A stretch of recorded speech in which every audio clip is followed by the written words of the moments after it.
Something about later. Okay, good evening, everybody. Evening. Lisa, we on? You're all set.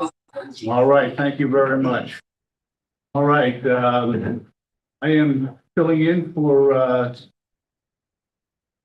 Rennie tonight.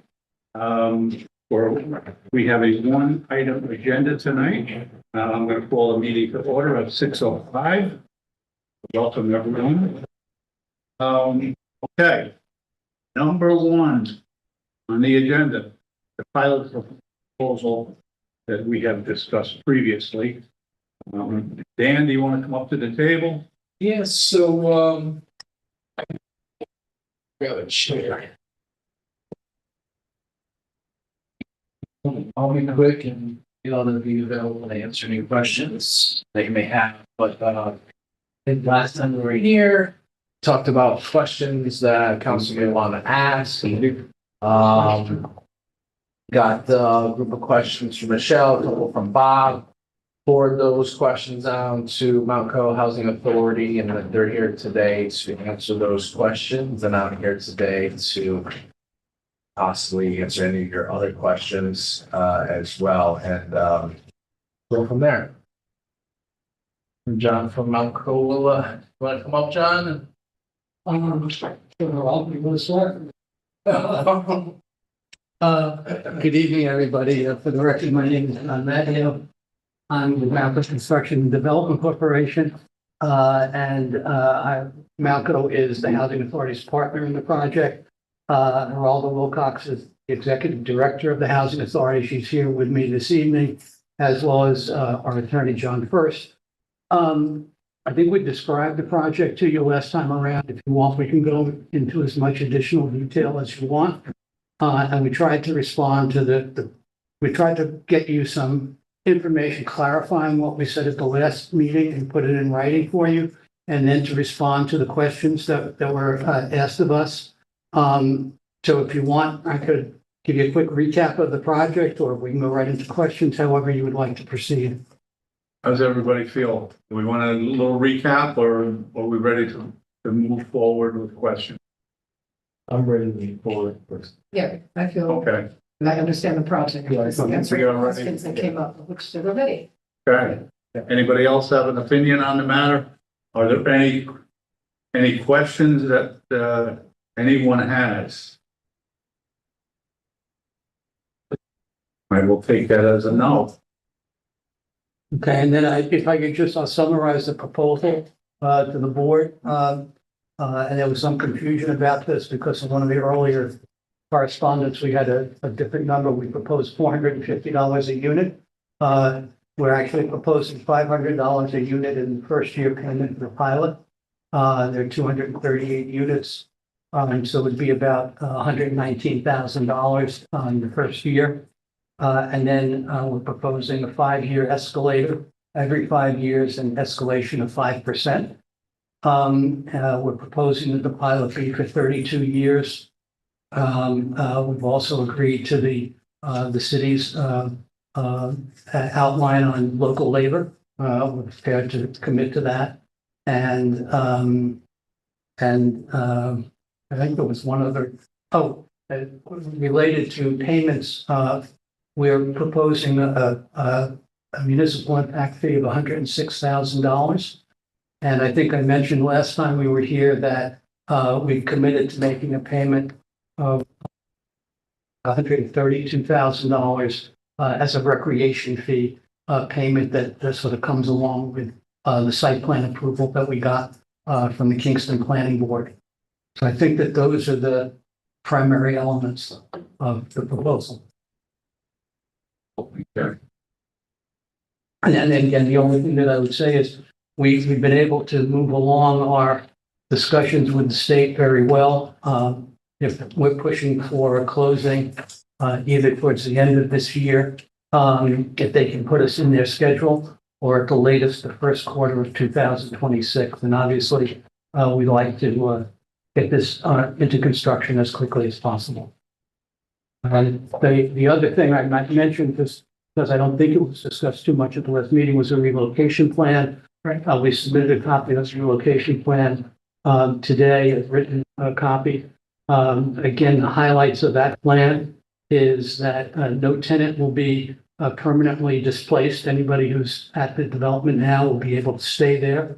We're going to have to relocate some of those tenants internally because in order to do work on their apartments, we need to relocate them out of their apartments. But no tenant will be forced to relocate. No tenant will pay more than 30% of their household income. And all relocation costs will be paid for out of the development budget.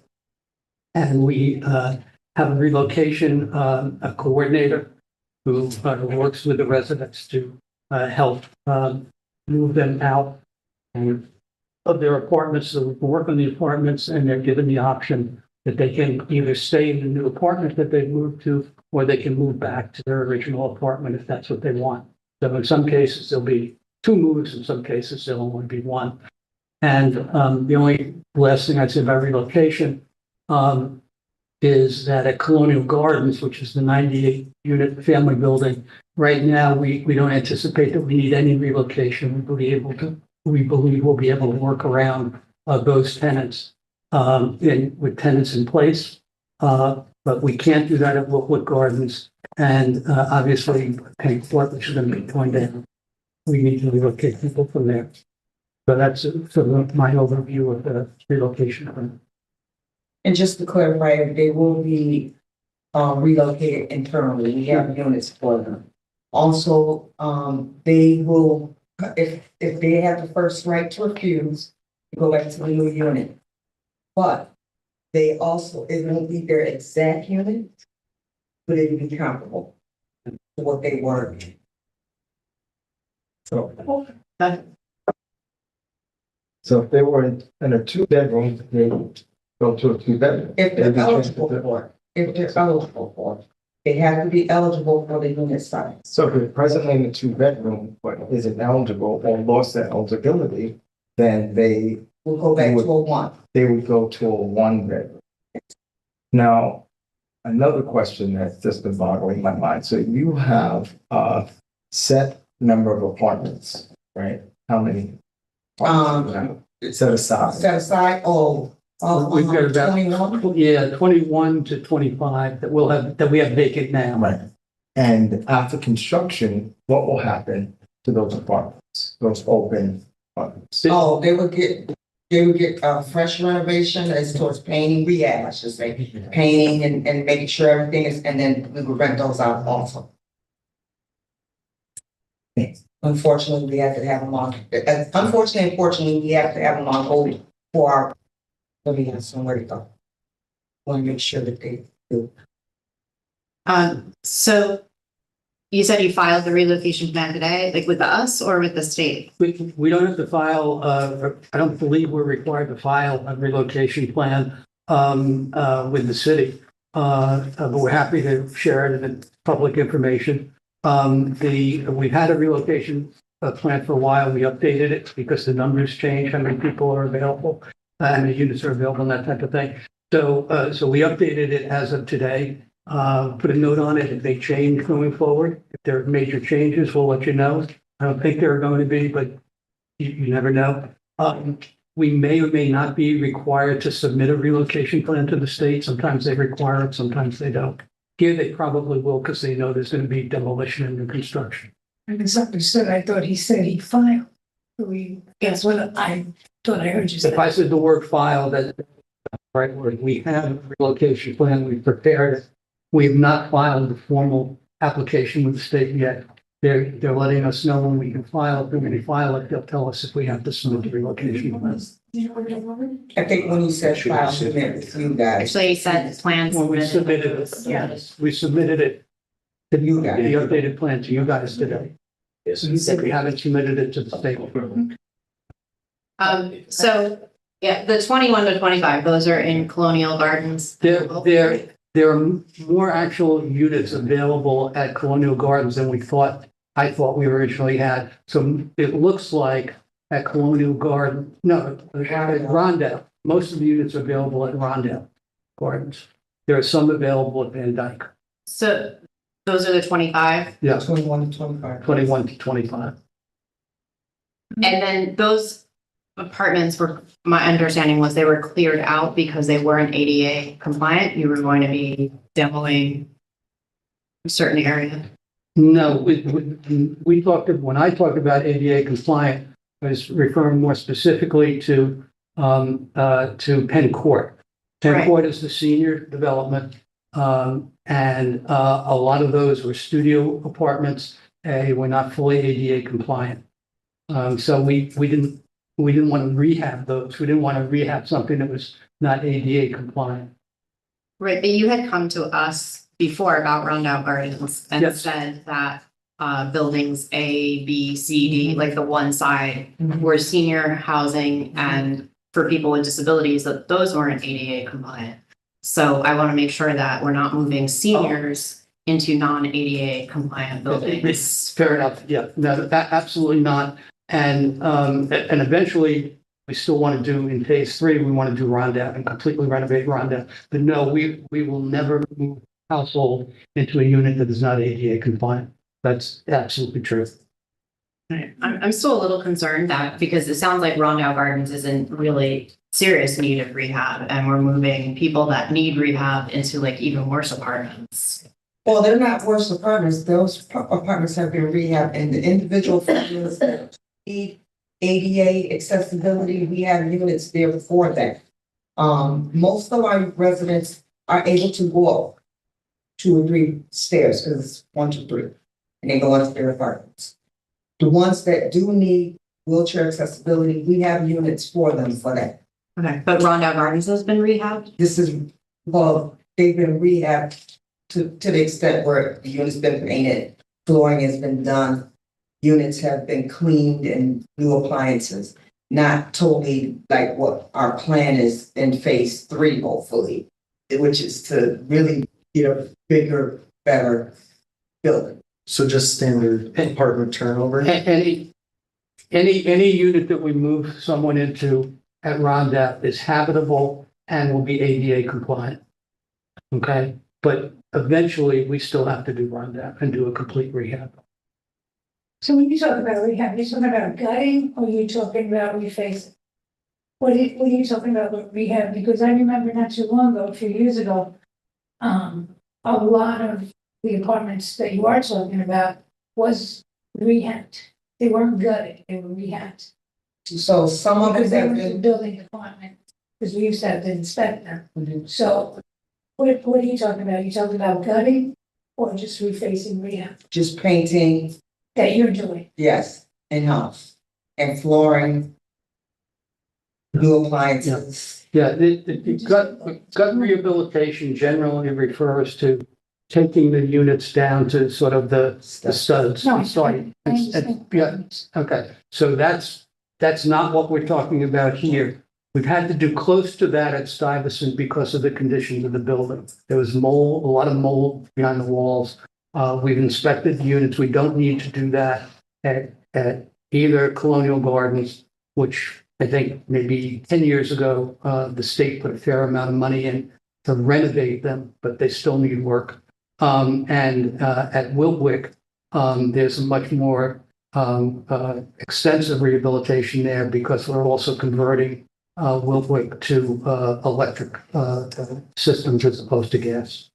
So that's more extensive, but it's not a gut rehab. None of what's being proposed is a gut rehab. I'd like to find out your building department exactly which ones they did do this to, because it was quite a big job. And they did do, a rehab. Let me see. I don't believe it was 10 years ago. I'm gonna say a lot less than that. At Colonial Gardens? Colonial's one on Flatbush? Yeah. Yes, yes. Okay, we can go back and take a look and That's let what you know. I would like to check it out through there and see exactly what was done, because they did extensive work back then. And then are we repeating, which way are we going Yeah. with this, you know? If anything, a gut rehab, we, I think for some of them, almost needed, some of them apartments. So we'll take a step back. before we came up with plans and specs, we did what's called an integrated physical needs assessment. Not, we brought in an architectural firm. It's a specific type of assessment as to what was needed in each of the developments. Everything is different. Woodwick is different than Colonial, which is different than Van Dyke. In none of those did we feel that a gut rehabilitation was necessary. We didn't think it was necessary, and again, our architects and engineers certified that in the was stated that in the IP&A. My understanding of what was done, and again, whether it was 8 years or 10 years, we can get you the information on that. The state did invest money, rehab work was done, but that was not a gut rehabilitation. And we still need to do, we're putting in all new windows for energy efficiency, we're putting in all new flooring and roofing. So there's still significant work that needs to be done, but not a gut rehabilitation at Colonial. Michael? I just wanted to follow up on Drew's question about that. Can you define the eligibility about moving from a 2-bedroom to a 1-bedroom apartment? What does eligibility mean in this instance? Household size. Oh, so I could have moved in with my family, they grew up and moved out, but I still have the 2-bedroom. But it's just me, I'll get the 1-bedroom. That's a typical situation, yeah. So would that individual's rent be decreased accordingly now that they're renting a Oh, yes. 1-bedroom apartment? Yeah, they pay the rent for one, they'd be moved, in the situation you just described, the person would be moved from a 2-bedroom to a 1-bedroom, and they pay the 1-bedroom rent. Okay? And it's gonna be, most likely it's gonna be tied to their income anyway, they're gonna be paying 30% of their income. Okay. Now just remember that all the units at Penn Court were studios, so they're actually going up to 1 bed. They're not decreasing. And then 21,225 vacant apartments, why is that a moving number and not? Somebody can move, 23. somebody can move out tomorrow. Right now, we're confident we've got 21 units, it may go up. Okay. Thank you. Michelle? How is the financing on the buildings now and all the tenants? I know they're paying 30%, but do they all have vouchers or how is that working? No, there's, of the current households, so there are 160, about 163, start from here. There's 190 units there, okay? 98 units at Colonial Gardens, 32 at Penn Court, and 60 at Woodwick. Okay, so that should be 190. That 40 of them have housing choice vouchers now. So housing choice vouchers go with the tenant. If they decided to move, they could take that with them, and they're able to do that. We've seen very few households move for a variety of reasons. One of which is there aren't a lot of places for them to move to. And the places that they move to, they would wind up paying more than what they pay now. So we do have some people now that are getting housing choice vouchers. And we're going to be bringing in housing choice vouchers and hopefully bringing in assistance through the ESHI program. So we're going to be bringing in assistance for the households that are there and that are going to be moving in.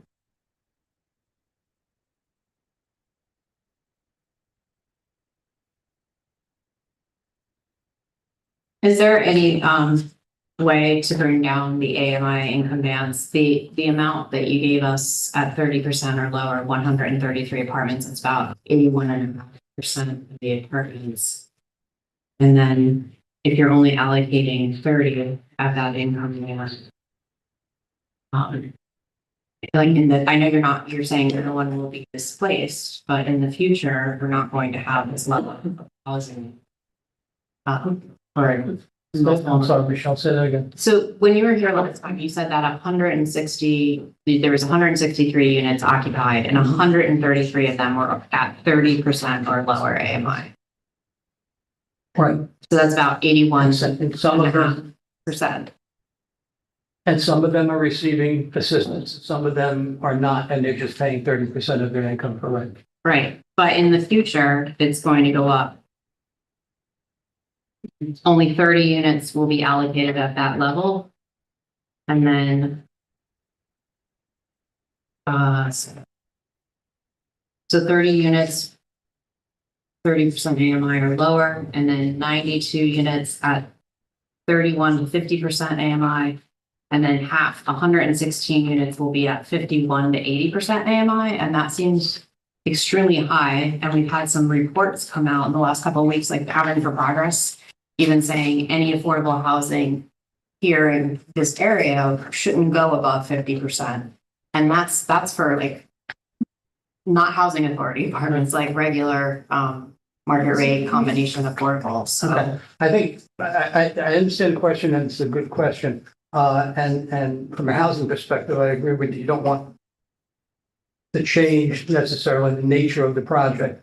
I think some of the confusion is, you're right, when you look at the allowable rents that we are required to rent under the state agreement, we have a higher number at 50% and 60%, okay?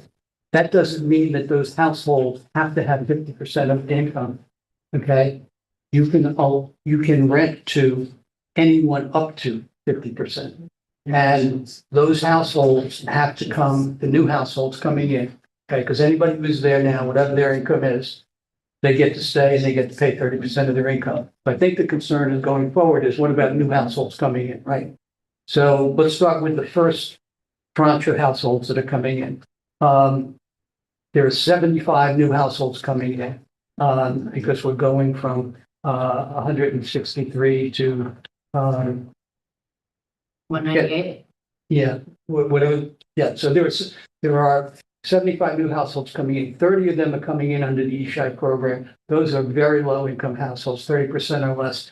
The balance of those 45 units, the maximum we can rent to is 50%. Okay, so for any new person coming in, they're in rehab and have the rehab process immediately. Maximum is 50%. Those new people coming in, the eShai people are coming in through the eShai program, and we talked about that, and Gateway is going to clear those people coming in. The other households are going to be coming off the Housing Authority's waiting list. I can't tell you the exact numbers, but most of the people on the Housing Authority waiting list are much less than 50% of median income. So we're allowed to go up to 50%. We have to take the people off the waiting list. We're going to wind up putting in that development people that are much less than 50% of income. So that's the first tranche. 10 years from now, okay, again, as people move over time, okay, we're going to be, again, we're still required to work off the housing waiting list, okay? And again, if we have somebody we can't take anybody over, I think, 60%. So there may be some change, but I don't think you're going to see a major change in terms of the overall income strata of the development. You may see some, but it's not. First of all, you don't have that many people moving, and secondly, the people from the Housing Authority's waiting list are usually pretty low. So last time I saw a lottery for Stuyvesant Charter or Van Dyke Apartments, it had a lot of units for 60% AMI. You again, you can go up to that, but I don't think the people that we took, Geraldo, you may tell me, but the people that we took off the list to go into Stuyvesant were I can get you the numbers, but they weren't too many as 60%. So then what are your numbers based on here? Like, if you're not going to bring in that rent, how do you come up with this? What Michelle is holding up is The potential, yeah, the projection. okay. Basically, that's what's allowable. Okay. Right now, this project can work the way it is with the low income people paying 30% of their income. Okay. And with the new Section 8 that we have coming in through eShai and through the Housing Authority.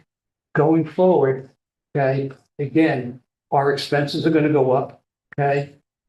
Most likely, we will have to raise rents at some point going forward, but even though we're allowed to go up to 60%, it's very unlikely we'll have to get there. But for the housing, for the financing people's purposes, they need to know that we can get up to those numbers if we need to.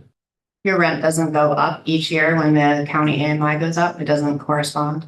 No, for the people that are paying 30% of their income now, we do annual certifications, so we'll do an annual certification, okay?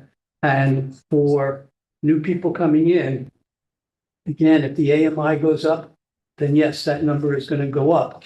But again, that doesn't mean that, so let's say the 60% number now is $1,200 a month. Next year, maybe $1,250. That doesn't mean that that person is paying $1,250. We're taking somebody off the housing authority's list, and if their income is lower, they pay 30% of whatever it is, and the financing can support that. And it's subsidized. And you also remember, these are seniors just on fixed incomes. So if they make it to 50%, it will be a miracle. Most of them are really on Social Security. So that number is there as a projection, not more so as just a plain standstill. The key issue, a couple of key things from financing perspective, the way I look at it, is the commitment that anybody that's there doesn't pay more than 30% of their income. People coming in will not pay more than 30% of their income. That's the key to affordability, providing affordable units. And then the second piece of it is, because of the financing, we have the ability to go up to 60% if we really had to 20, 30, 40 years from now. But the only reason you do that is to sustain the building. And I think what's important to recognize is that the housing authority, okay, all the housing authority members are appointed by the mayor. Okay, the housing authority has a public purpose to provide affordable housing. Okay, there's no need for the housing authority to do anything to make sure they have enough money to operate the building. It's not, point the finger at myself, not like a for-profit developer. Okay, if we decided that we wanted to raise the rents to 60% of median income and we generate more income, a private developer, that's something a private developer would do. We have an agreement with the housing authority, and the housing authority is going to be able to control that along with the regulatory agreement. So there is, quite frankly, a reliance on the housing authority as a quasi-governmental body to make sure this remains affordable. And that's important.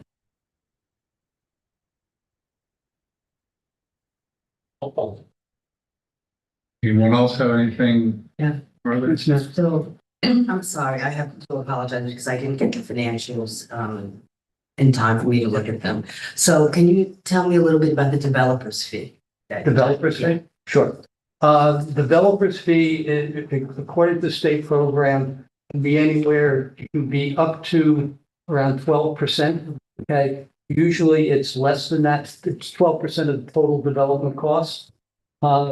In almost all cases, and I've been doing this for 25 years, in almost all cases, developers never wind up collecting the whole fee. They initially have to defer some of it to make the financing work. So what happens is, in this particular case, let's make my math easy. The project is about $106 million at this point. So let's say the developer fee is around $10 million. The developer fee will probably defer 40% of that. So there may be, let's say there's $6 million of developer fee. That developer fee gets split evenly between the housing authority and Malco. And I should say the housing authority is an affiliate of the housing authority, but essentially that money goes to the housing authority eventually. So part of the benefit is that the housing authority has funds that they can use either to continue to support this project or to support their other projects or to develop new affordable housing. Okay. So you've been doing this for like 25 years, correct? So the developer's fee used to be around 3%. Say that again? Developer fees typically used to be around 3%. No, it's around 10% usually. Well, recently, I'm saying over time, how have you seen them change? The state hasn't changed that much. When we started doing these projects, it was still around, maybe it was 8 to 10%. Now it's like 10 to 12%. But the key is that the developers never, the projects never work if the developer take the whole development thing. So you got to leave a portion in it. And that's sort of the state keeping the developer's feet to the fire. And then just one other thing, I know that you've, there was some discussion about union labor being at 20%, union labor Yes, yes. being at about 20%. What, Well, I'm sorry, it's not union labor, it's local, pardon me? local labor? Local labor, thank you. And so, the MWBE portion, what percentage is Yeah, that? I'll get you the exact numbers. That's a separate category. That's an obligation that we have with the state, okay? And we certainly will share that same obligation we had with Van Dyke. There's an MBE percentage and there's a WBE percentage, women's, okay? And I'll get you those, but I'm guessing I don't want to guess. I'll get you the numbers, but whatever those requirements are, Yeah, it's usually for the state, it's usually like 30%. it'd be between the two of them, it's close. You Right. know, it's probably over 20. Right. And so, in the past, have you had to ask for waivers? In the past, we had to ask for a waiver.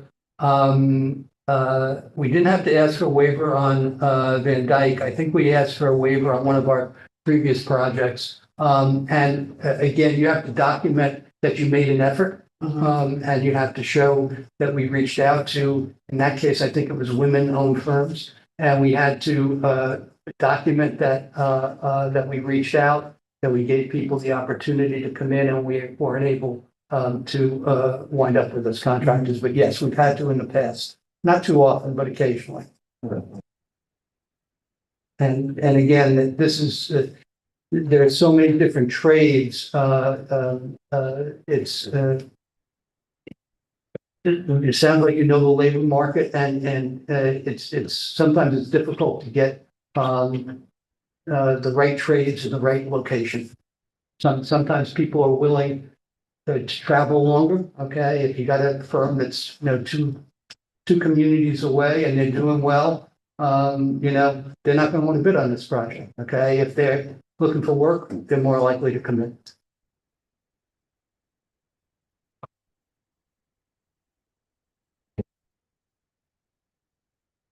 Anyone else? You said that you wrote answers to all our questions that we submitted.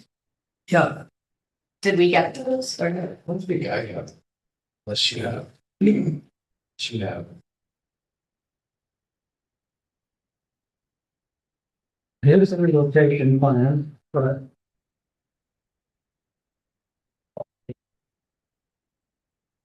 yeah, there are enough copies for everybody. Thank you.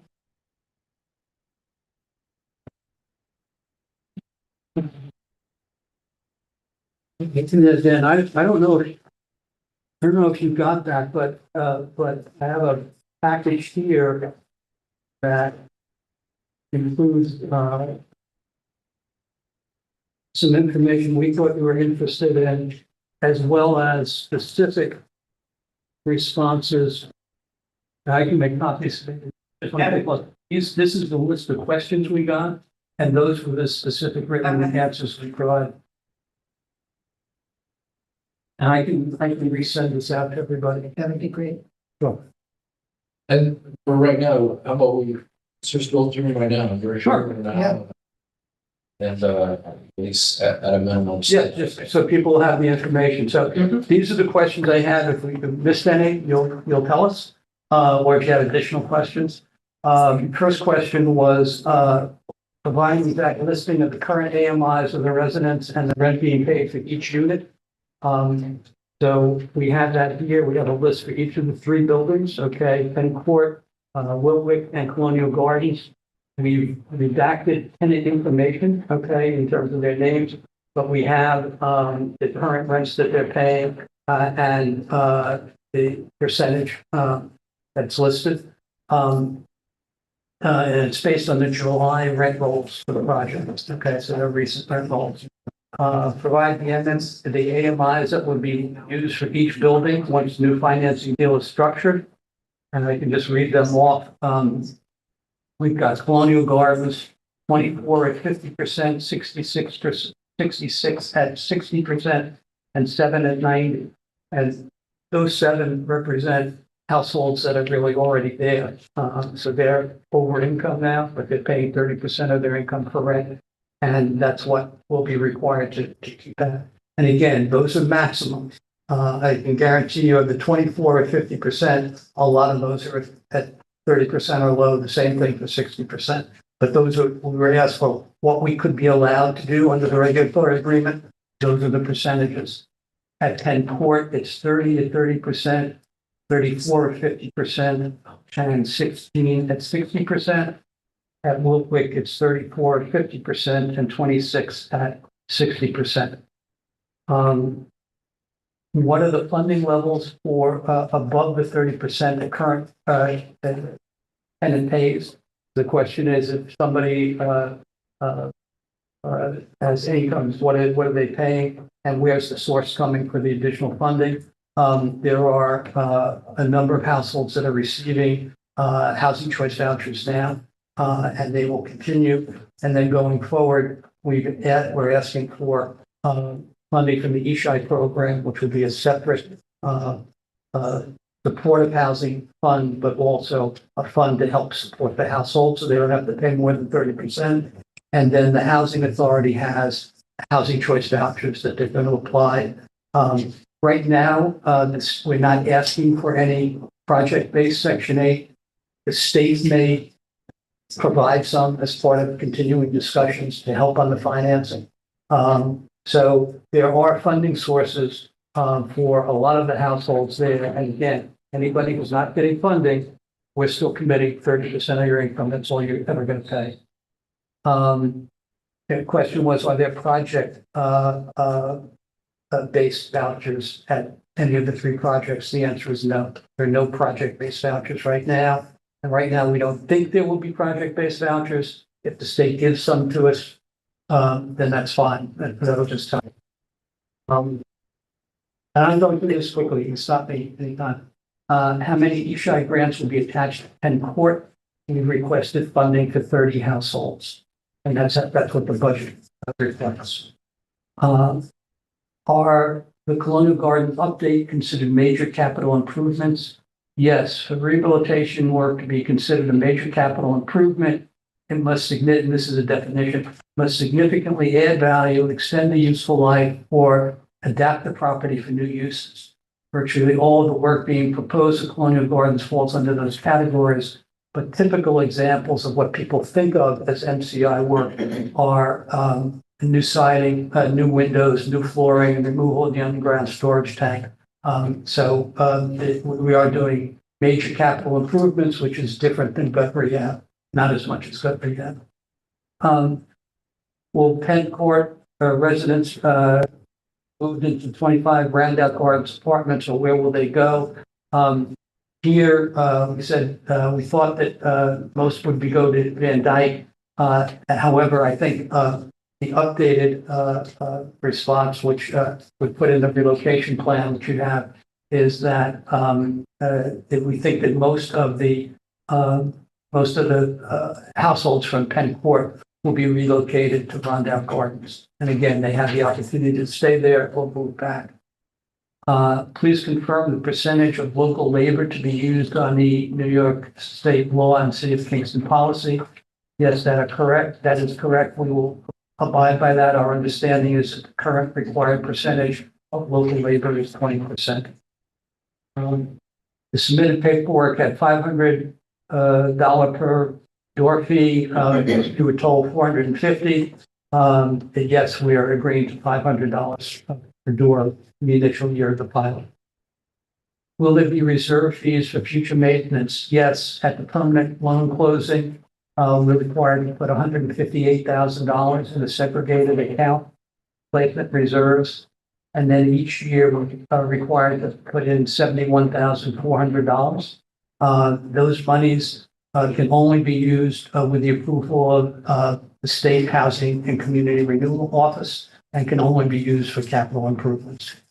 So we are funding, that's one of the good things of this program, make sure you're advanced funding for future movements. Can a community impact fee be increased?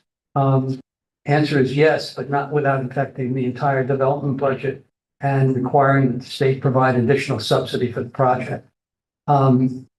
Because of the additional work and I think we talked about this last time, for Van Dyke, we were able to provide a higher community impact fee. Here, a couple of things are happening. One is that our costs are higher because we're adding 48 new affordable units. We're turning the Wiltwick into an electrical heating. So we have higher costs, and so we have to already ask the state for more money than we asked for Van Dyke. We're already above the term sheet, but the state wants this project and wants to move ahead with it.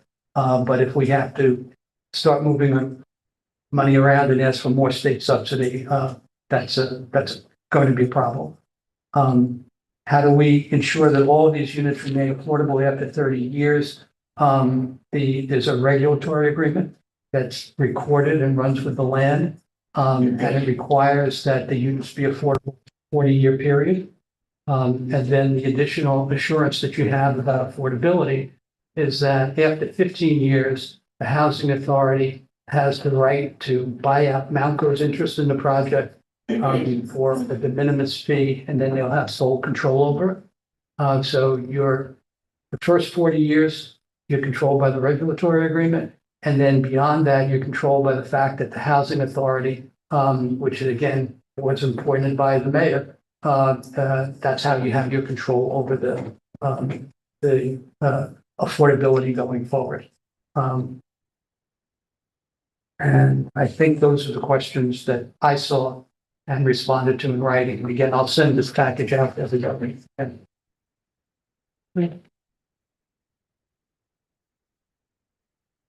we doing any kind of energy?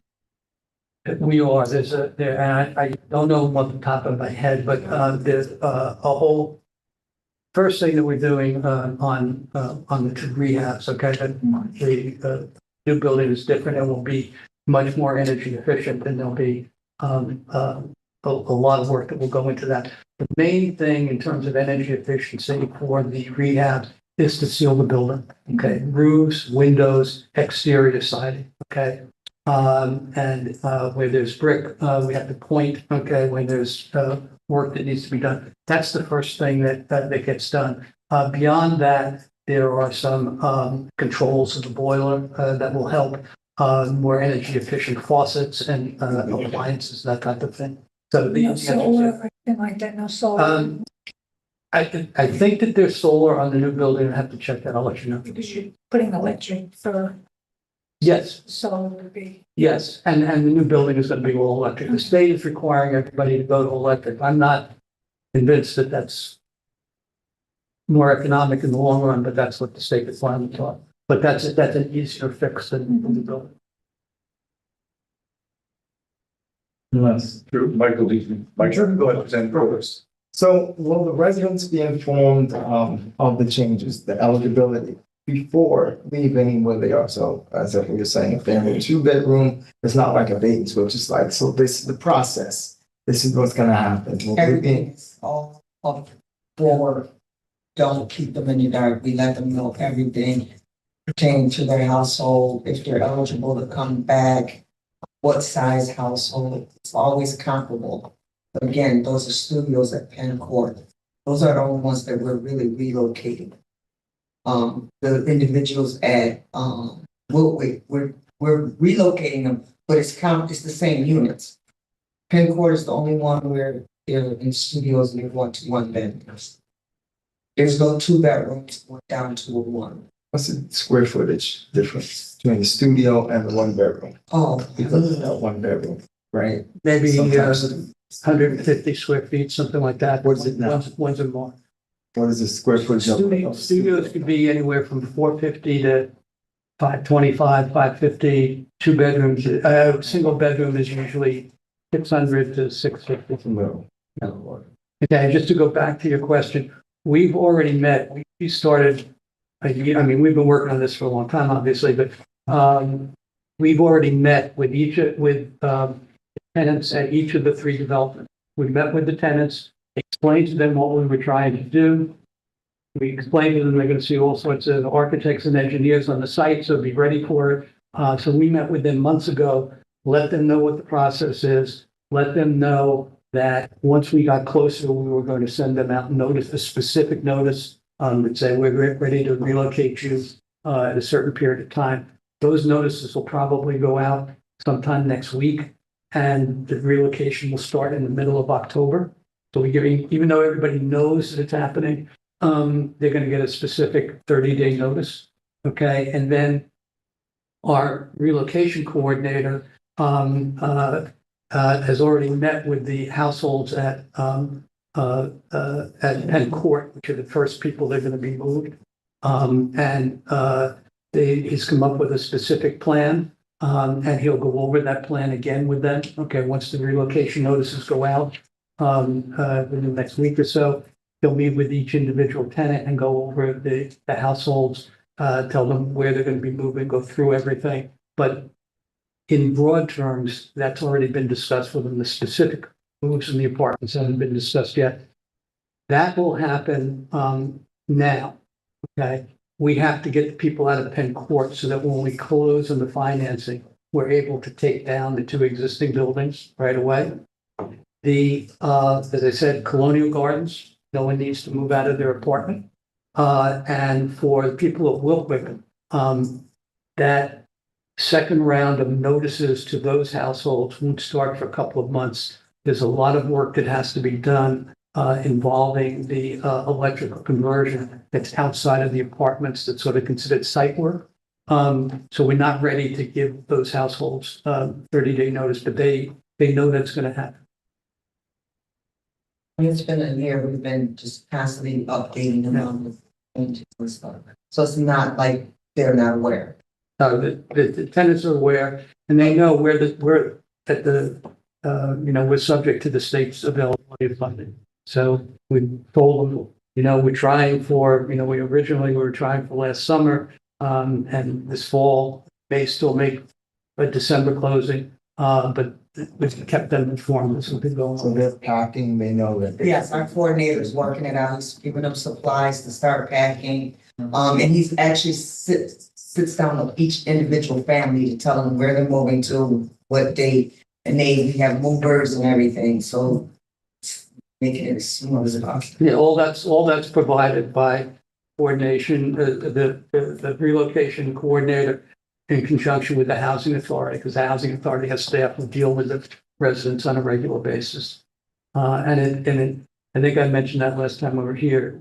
We were very fortunate, as you can imagine, when we did Van Dyke, the residents were very concerned. You're going to move us out, where you going to put us? Are we going to come back in? Are we going to have it affordable? Once the first couple of tenants moved and were satisfied with the way it worked, that word got around to everybody very quickly, and we were able to relocate 100 households there without any significant complaints. We paid for everything, and it worked very well. And the tenants were extremely cooperative once they saw what was happening. Michael? So I have two questions, and you sort of addressed one. So there was the relocation coordinator. Is that an employee of Mounco or KJ? Yes. Okay. And then I was curious what the current AMI breakdown of the housing authority is. How many people are making Overall, 80% area median income currently? I don't know. You're talking about just these three projects, because the housing authority has, obviously, it's got Van Dyke, okay, and then it operates another building that it doesn't own.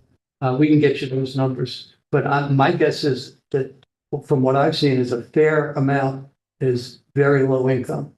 And Michael, what I'm going to send you here is going to show you the rental and the percentages for these three buildings. Okay. Yeah. I just had a question on the relocation plan. So it says reasonable expenses, but will that include like utilities having to be re-hooked up and you have to pay a fee to Yeah, anything related to somebody having to move and having to move back, we cover. And then do the tenants get like some kind of know your rights information about their rights and Yes. access to legal services if needed or anything like that? When you say legal services, they go, you mean, Like for a tenant, like if they needed the number to call or ask a question. oh, yes, we're accessible to answer any questions. No, but an outside legal tenant resource like Hudson Valley Legal Services. I don't think we did that with Van Dyke, and we haven't done it here. We've made people aware of what we were doing and how we were doing it. The residents, I think, are pretty comfortable with the staff at the housing authority. They have questions, they'll usually ask them. And certainly if somebody wants that advice and asks if they can go to legal services, yeah, they certainly can. But we don't have a MOU or anything with them for that specific purpose. Yes. But we do have a, know your rights, we explain everything, and if my staff can't answer it, they can always see me. And if I can't, I'm gonna find an answer for them. Thank you.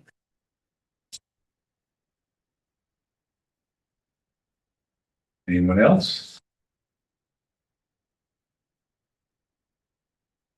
Okay, John, we appreciate all the time you spent getting answers for us, and I appreciate everybody on the committee sending questions and helping us through this deliberation.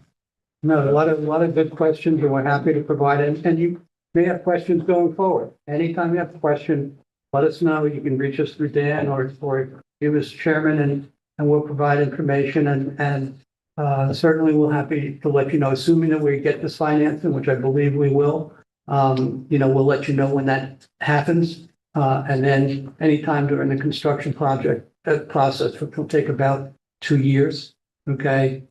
Feel free to ask questions and happy to provide answers. Okay, great. Dan, you got something for me there? I mean, I do have a committee report. If the committee is ready to move ahead, I can at a minimum read it. Committee report for this would authorize the mayor of the city of Kingston to execute a payment and tax agreement, the community impact agreement, and pilot mortgage with Malco Construction and Development, the Kingston Housing Authority, and their subsidiaries with the following minimum requirements. Minimum annual payment of $500 per unit with a 5% escalator every 5 years. Community impact fee of $106,000. Agreement to the City of Kingston's municipal preference policy. Agreement to 20% local labor. And that's what it would read. Okay. And Then you look that up on me. Pardon? And municipal impact fee too. Yes. Sorry. I have it described as community impact fee. Okay. Okay. Sarah, you have a question? Yeah, I thought at one point you had mentioned 132,000 instead of 106,000. We're paying 132 as a recreation fee as part of Oh, the it's a site plan recreation fee approval. separately. Yeah, Okay, so this is an additional 107. thank you. Okay. And just a reminder, this vote, if there's a vote, is for the finance numbers. Then Thursday will be perfect. Okay. So you've heard the committee report. Do I have a motion? Motion by Drew, second. A second. Second by Sarah. Call for a vote. All in Just a favor? point of discussion. Oh, yeah, sorry. Right. Sorry about that. I struggle with this, the 80% AMI. I want to feel confident that realistically fewer than people making 80% of area median income will be actually chosen to live there, but I make 80% of area median income minus my council salary. And I just feel like that's not what the purpose of a housing authority is supposed to be for. That somebody making 80% of $67,000 what 30% of that is 33-ish. That's a lot of money per month that does not particularly seem like we're addressing the housing crisis through it. So I'm really on the fence about this. I do think that at least Wiltwick which is in the second ward, is in serious need of repairs that otherwise I don't think would be able to happen. But it's just the 80% area median income to me is just extremely not within the mission of what a housing authority in Homeland should be. If I could just, and I appreciate the concern, seriously, I would just remind you that there are households currently living there now that are at that income level, and they do need to be serviced. And that's part of the problem with affordability, that even at 80% of median income, people struggle to get affordable units. So again, it's not a large percentage, but we certainly don't want to take anybody who's there now and force them to move out. Seven units there. I think it's like seven. Sorry, I think most everyone is 60% and under, correct? And that's usually for a two-person family, right? The 80%. I don't know whether the 80% have 1, 2, or 3 in it, but it depends. Right. But it's based on the number of households, the number of people in your in house. the household. Correct. You have two. So I do understand the concern, but there isn't, there's a significant need for this project. I think you all know that. And this is effectively the only funding program, the New York State 4% tax credit, taxes and bonds is really the only program that's available to do sort of the comprehensive type of work that needs to be done here. So the housing authority has really sort of been a fix. We don't move ahead with this, then it's back to the drawing boards. I don't see viable alternative.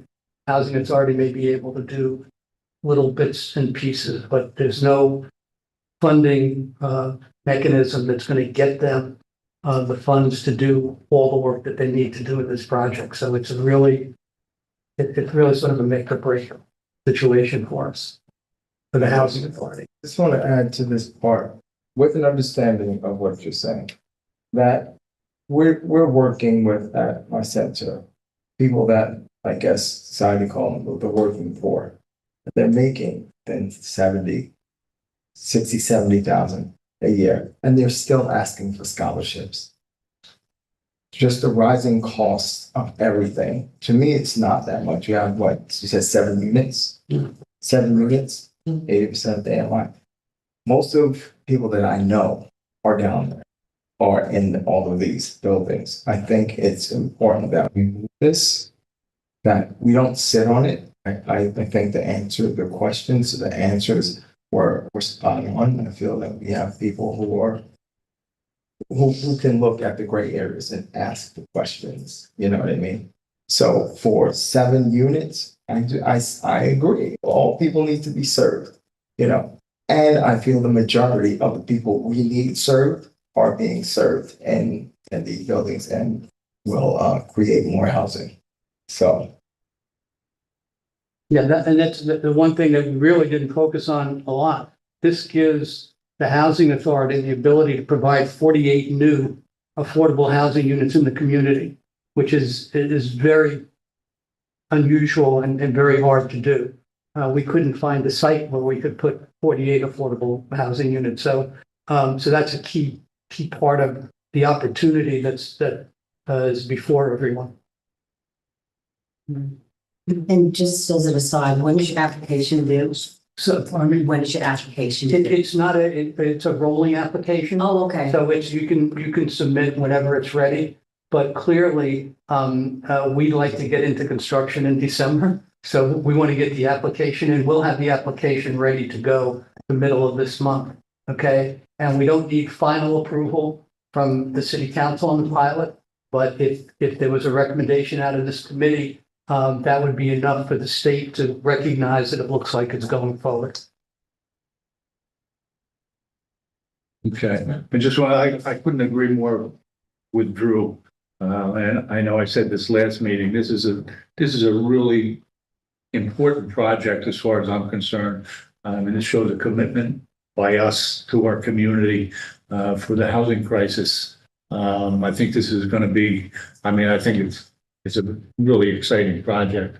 I think it's going to be a source of pride for the community.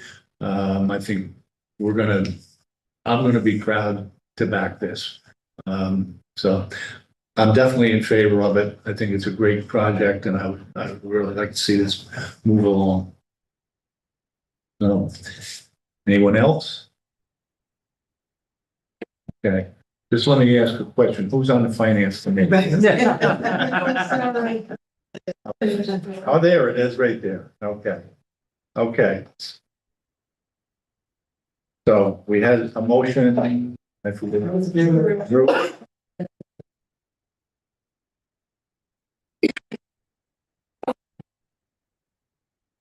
Okay.